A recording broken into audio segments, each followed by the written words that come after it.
Hi YouTube. Okay, this is to be a quick video because my husband just popped up and it's late where he lives and I want to talk to him. So I know I have been really bad with updates lately, but I'll explain that in a second. And I just want to say thank you for watching.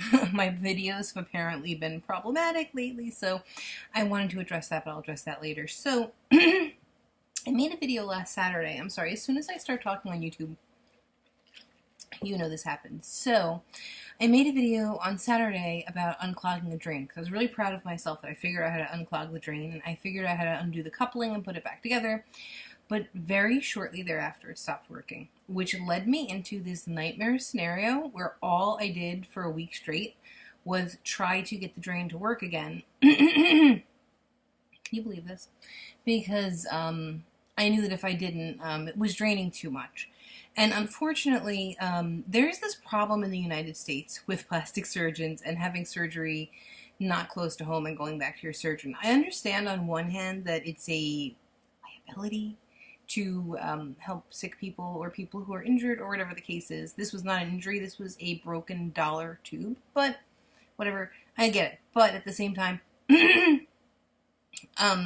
plastic surgeons will also often talk about, like, I don't think you really have a right to say the problem with having surgery away from home, whether it's in Miami or in the Dominican Republic or Colombia or Brazil or whatever, is that there's no aftercare if you're verbally denying aftercare after that. Like, if somebody comes to you and says, I have this minor problem, can you take care of it? And you say, oh no, that's what the problem is, but you're being the problem. So maybe just say, no, sorry, I don't do that, and then the person can move on.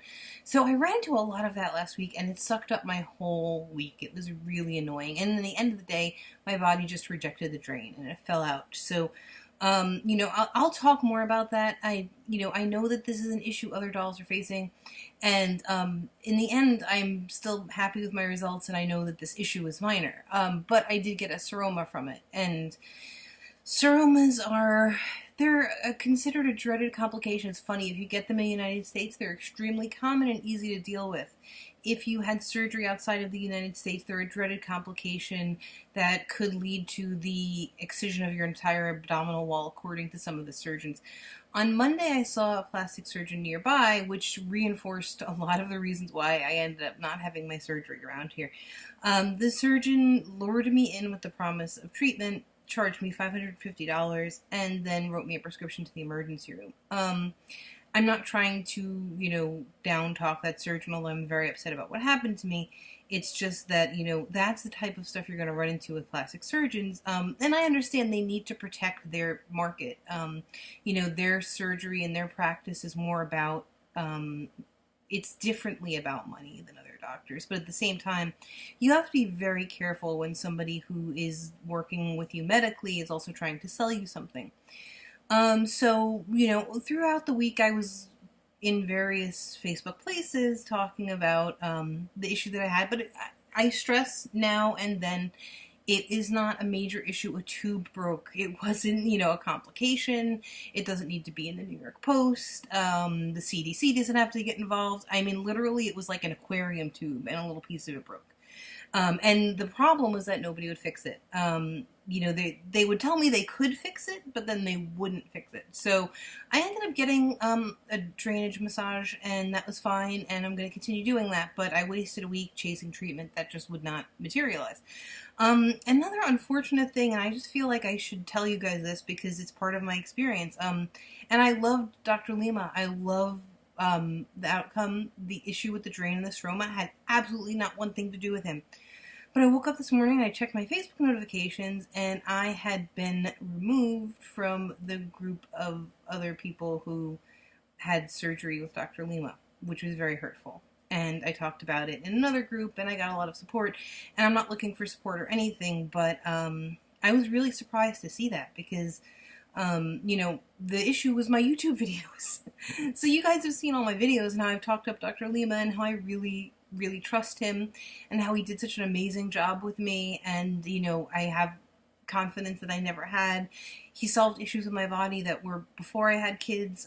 He just really did an amazing job on me. I mean, when I was seen by medical professionals, they didn't know that I had work done on my breasts until they saw the sutures. That's how good the work was. But at the same time, now I don't really know where I stand as far as, what if I need to go back? Or what if I need something else? I don't know. I don't really feel welcome. So I really don't think that was very nice to do. I don't think Dr. Lima had anything to do with it. I think it was other people, and there are things I'll talk about later that go along with that. But, that also happened to me and it was very unpleasant. So, right now I feel kind of frustrated because I feel like on one hand, the American plastic surgeons are, I really feel like I'm glad I didn't see anybody here because everybody who I've talked to has been like, oh, we could help you, but we choose not to.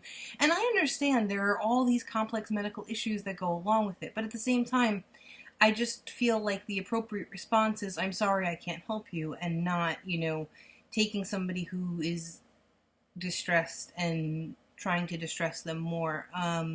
It didn't make me regret my decision. It made me grateful that I didn't see any of these people that say this type of stuff. So I just wanted to get that out there because I am super, super, super happy. And I'm sorry that, my YouTube videos seemed unpleasant or something to some people. I thought that they described a pleasant experience. I didn't think it was a secret that a monolingual person like myself is going to have some struggles in a Spanish-speaking country. But that's on me. I never learned Spanish, so I wasn't dragging anybody down with that. Nothing about Dr. Lima at all bothered me. He did a great job. He smiled at me while I was having my surgery. He checked on me. He was happy to meet me. So this is just disheartening. But, also I don't think it necessarily means that, I don't think it necessarily means I can't get help from Dr. Lima if I need it. I just feel strange about it because I don't think that my videos were bad. I think that they were good. I think that they were,